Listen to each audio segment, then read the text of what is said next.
For Archana, any questions? Mindspark?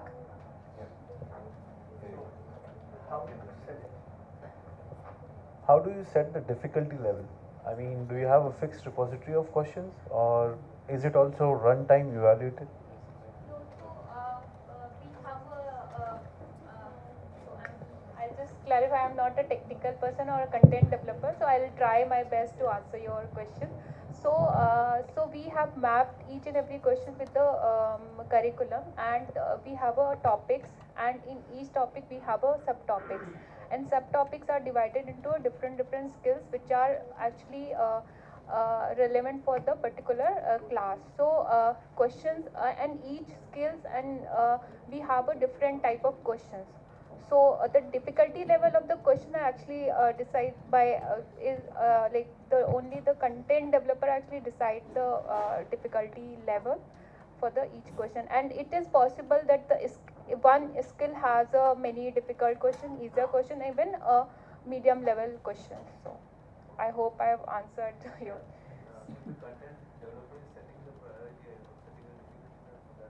Yeah. Thanks.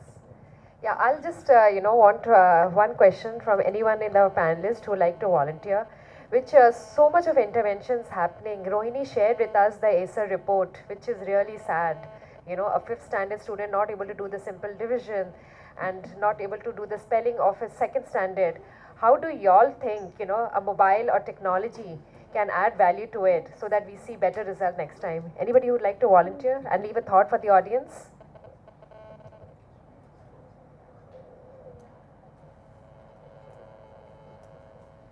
Yeah, partly I will relate my observation to the entire episode of mobile learning and education. The session is primarily devoted for mobile learning and education. Can anybody tell me whether the learning is mobile, or the learner is mobile, or the device is mobile? Which one is mobile? Often what we do, we say that anything put into the mobile or mobile technology, the device, it is mobile.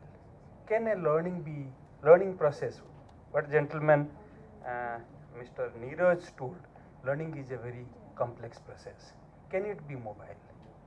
Whether it is through the use of technology or otherwise in the face-to-face classroom, can it be mobile? Process is always static. Learning is a process, and it will remain always a static process. But the learner can be mobile, and not the device even. Wherever the learner takes the device, then it is the learner who is using. The user is mobile, not the process, learning process, nor the device.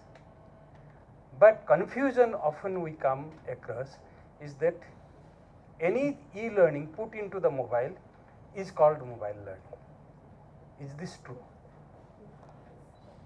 There are many researches conducted in the field, in this particular field of mobile learning, in India and outside India.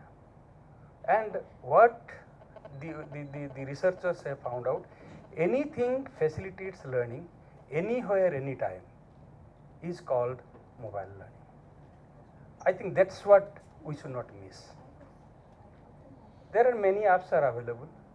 Many people are experimenting with many kind of contents, putting into the technology, whether it is mobile or otherwise. The gentleman who was presenting on the SmartU 3D, augmented reality, what he was, Mr. Neeraj was presenting, using the textbook, how it is facilitating. It's fine, that's all right. But every learning has a learning object, and that learning object has to be assessed in terms of the outcome. What happens? Can we devise such mechanism in our mobile learning context that we have been able to achieve those learning objectives which we have set at the beginning, at the end of our lesson, whatever we deliver through the mobile learning, using the mobile technology. Hence, there are many issues involved in it. One is when we use any device, the aspects of device itself is an important aspect, like the size of the mobile, size of the device, the store means capacity of the device, the internet connectivity is available in the device. We talk many things in the rural area, everything is available. It is very easy. Even cities like Delhi, we have a huge issue of connectivity. Huge issue of connectivity. Then we think that our rural schools will have the access to the internet connectivity, and then so also they will be in a position to use the device.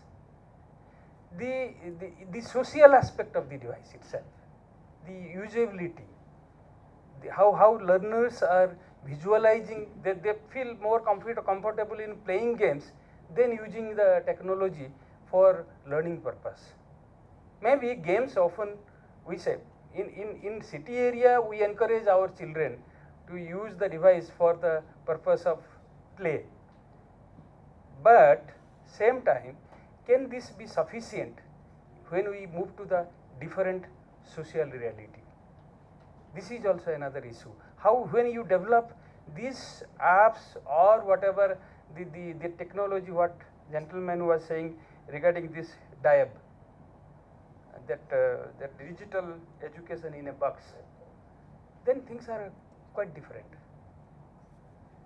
Technology per se may not be in a position to facilitate process of learning. It means cannot create learning, but it can be used as a facilitator for learning.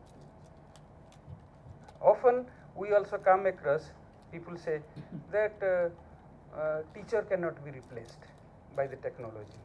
One hand we try to promote technology, and the other hand we have a mindset that teacher cannot be replaced. Then why, for what purpose you would like to? Yeah, I'll come to you. Yeah, she was telling, teacher cannot be replaced. I think we have to see that huge possibility of using technology for facilitating learning. Let us not buck down to the system, because I represent a distance education system, and I know, I have experimented personally with many things. Today you must have seen in the newspaper, NIS celebrated Mukt Vidyavani 3rd year's anniversary. Just I'll conclude it. Now, if it is not success, then it cannot move even 1 inch in a government sector, even 1 month.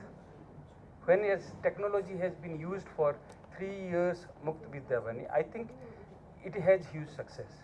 This is what we have to see.